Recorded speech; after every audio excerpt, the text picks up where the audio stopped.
అందరికీ యేసుక్రీస్తు నామంలో వందనాలు. ఒక చిన్న వాక్యాన్ని జ్ఞాపకం చేయాలని ఆశపడుతున్నాను. యెషయా గ్రంథము 59వ అధ్యాయం 1వ వచనంలో ఇలా ఉంటుంది. రక్షింపనేరకయుండునట్లు యెహోవా హస్తము కురచ కాలేదు, విననేరకయుండునట్లు ఆయన చెవులు మందము కాలేదు. ఆయన యొక్క మనం ప్రార్థన చేసినప్పుడు కొన్ని విషయాలకి సమాధానం రాకపోయినప్పుడు మనం ఏమని ఆలోచిస్తాము? దేవుడు అసలు ఉన్నాడా? ఉంటే ఆయన వింటున్నాడా? విన్నప్పుడు నాకెందుకు సహాయం చేయకుండా ఉన్నాడు అని మనం ఆలోచన చేస్తాం కదా ప్రియ సహోదరులారా.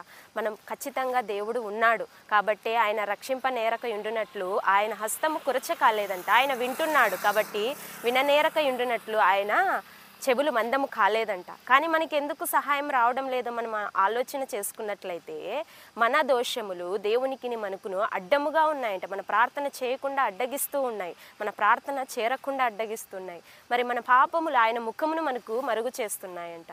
మనము ప్రార్థన చేసేటప్పుడు మన తప్పిదములు ఒప్పుకొని విడిచిపెట్టి ప్రార్థించినట్లయితే ఖచ్చితంగా ఆయన హస్తము ద్వారా మనకు సహాయం చేసి ఆయన కృప చొప్పున మనల్ని ఆదుకుంటాడు. Thank you. దేవుడి వాక్యము దీవించునుగాక. ఆమె